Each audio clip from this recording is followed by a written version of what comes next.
Hey everyone, this is the first part of a special two-part episode of A Very Fatal Murder. Warning up top, part one is pretty fucking poignant. So if there are any listeners out there who aren't ready to have their breath taken away over how stunning this piece of narrative journalism is, please skip ahead to part two.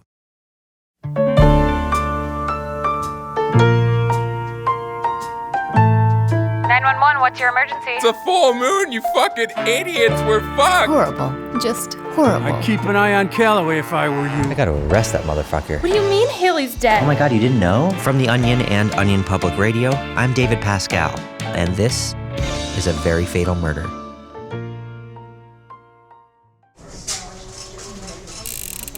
This is the Bluff Springs Police Department, front desk.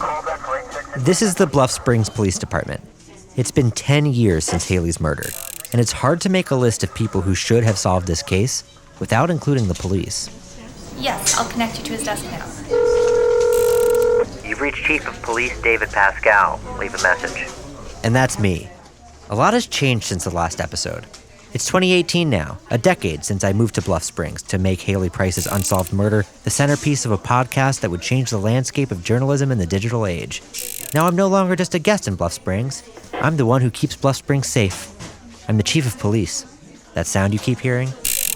Yeah, that's me, spinning the little circle part of my gun. When I first came here, I thought I would just be a fly on the wall, a selfless messenger who could make their simple, feudal customs and ways of life meaningful through my prose and perfect soothing radio voice. Maybe I'd even solve a murder or two. But the longer I was here, the more I realized I couldn't escape an undeniable truth. These people needed me, and maybe I needed them too. But they definitely needed me more. There was no way Hayley's murder was getting solved without an experienced crime hunter like myself leading the chase. I had the gumption, brains, and audio recording equipment needed to solve this case. Without me, Hayley's murderer would walk free. And not only would her family be broken forever, so would this town. So I joined the force and climbed the ranks pretty quickly. Thanks to some hard work and political pressures, OPR was nice enough to lord over the area's congressional representatives. And when I got promoted to chief, it is my honor to introduce to you the new Chief of Police, David Carroll Pascal.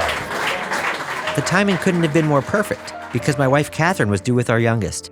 Now she's turning 4 and our oldest, Hayley, is in first grade.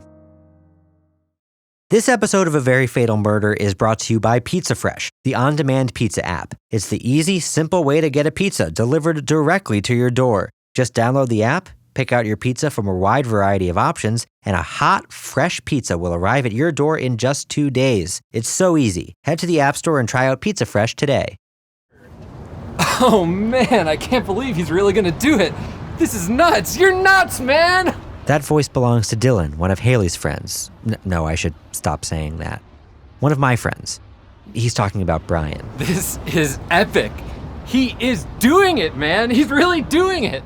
This audio is hard for me to listen to. Brian died a few years ago trying to clear the Callaway turbine in his Durango. This is the moment it happened. This just proves that Brian is the sickest. Yup.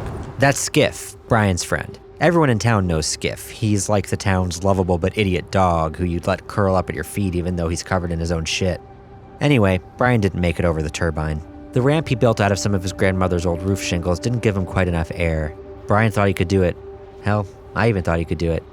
You could even say I was the one who insisted that he try. But no, he crashed into the base of the turbine. Oh my god! Oh my god! Brian, are you okay? Oh no, he's bleeding everywhere. Someone get help! David, you're a cop. Do something. Call someone. Don't just stand there recording us. That's Skiff again. Man, that guy's fucking funny. Brian's death hit us all pretty hard. And once again, tragedy had struck Bluff Springs. But maybe that's just what living in small-town America does to the young and beautiful. Icarus flew too close to the sun. Brian didn't fly close enough. But one thing hasn't changed since the last episode. Hayley Price is still incredibly dead. How is it that 10 years have passed and this investigation has gotten nowhere? When I was in high school, I used to be in all the musicals, Les Mis, Little Shop, Music Man. And I think I've mentioned this before, but I was that rare kind of kid who felt just as comfortable on a stage as I did on the soccer field or in a student government meeting. Didn't like to sing or dance, but I was a really great actor, so I always got a big non-singing part. Anyways, we used to do these warm-ups as a cast and rehearsals to help us get loose, passing a silly noise around a circle, zip, zap, zop, that sort of thing. These exercises got us on the same page. But lately I've realized that an unsolved murder is a lot like a high school theater warm-up game. There's a lot of finger pointing. Ask anyone in Bluff Springs why Hayley's death is a cold case and you'll get a different response. You've got witnesses who keep changing their stories, people tampering with evidence. It's the murderer's fault it's not solved yet. Did too good a job. Honestly, Dave, I feel like you're to blame for a lot of the shit that's... It can get exhausting to hear, but who really is at fault? Could the murderer have done more while he or she was murdering Hayley to alert authorities as to their identity? And what about Hayley's parents? Have they spent too much time grieving and attempting to move on with their lives and not enough time pounding the pavement for clues? And in the midst of all of this, where is HBO? They've never once made an offer to turn this into a bingeable documentary miniseries. So you could make the argument that they're to blame in a lot of ways, right? But as the fingers point, they often point in one direction, towards the Bluff Springs Police Department. Cops should have solved this case years ago. What's stopping them? I don't trust the cops. Yeah, there's so many cops on my force that should be in jail themselves, actually. And so I started to wonder, could my police department have done more to solve Hayley's murder? What's going on in my office? As police chief, do I know more than I'm letting on? I decided to listen back to a press conference that I gave on the 10-year anniversary of Hayley's death. This is still an open investigation, and I can't speak more to that at the moment. We have no new information to share at this time. Really? No new information? How is that possible? What am I hiding? Or did I miss something? I had no choice but to go back to the beginning. I paid a visit to the evidence locker. I like to visit the evidence locker. It's off limits to the public, sir. You're gonna need special permission. Stonewalled. This wasn't going to be easy. I'm the chief of police. Oh, of course. Go right in, Chief. Sorry. Long day. As I entered the locker, I felt conflicted. As chief of police, I was not thrilled about a podcast getting in the way of my investigation, about a reporter digging around for dirt. But as a journalist, I just had to keep searching, no matter what the cops thought. So much stuff in here. Shit. It took me a full day to get through all the evidence. It was like a tour through Hayley's last days. Oh, wow. Is this blood? Gross. I can probably throw this out. Cool, boring, cool. What's this? Might still be good. Oh my gosh, amazing. Oh, fuck. The locker was full of dust, which made me wonder at first if anybody had been down here in years, until I realized it was dust that Hayley had been carrying in her purse the day she died. It was part of the evidence.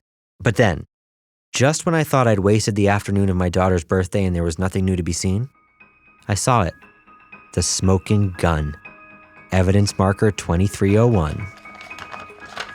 This wasn't marked on any of our logs. I had never seen it before.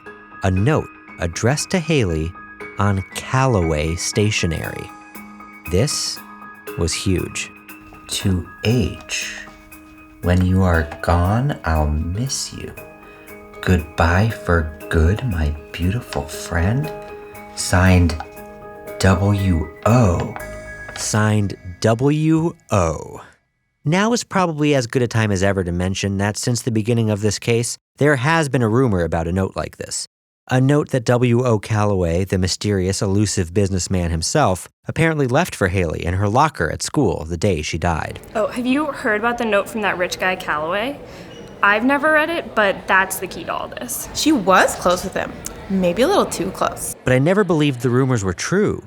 And I never mentioned it on the podcast because it just didn't jive with the story arc I had meticulously outlined on my whiteboard. But now, I was holding it in my hand, and the rush was incredible. Jesus, I'm such a good fucking cop. Hayley used to walk dogs for W.O. Callaway, and I always knew that he would be the key to solving this thing.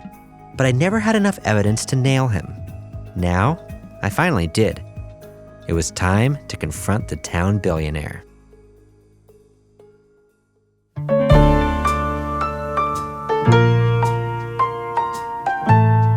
On a special part 2 of Did My Police Department Miss Something?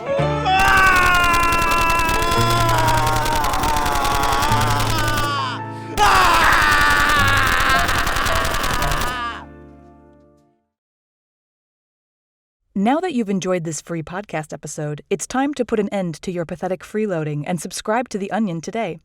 You'll receive 12 monthly issues of our award-winning newspaper delivered straight to your mailbox. Visit membership.theonion.com now to learn more.